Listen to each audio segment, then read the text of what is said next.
This one goes out to the hard workers, the builders, the makers, the ones that couldn't sit still in class, but they love to work with their hands. The ones who see a different life for themselves and put in the effort to change what's been handed to them. Because most have never been handed anything. Wherever there's innovation, manual labor is required. Every city, every building, every invention needs someone who isn't afraid to get their hands dirty. We want more. We work harder.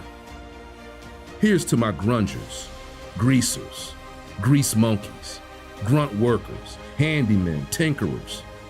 None of those folks are fond of status quo. They want to create, reimagine. You can call them these names, you can call them worse.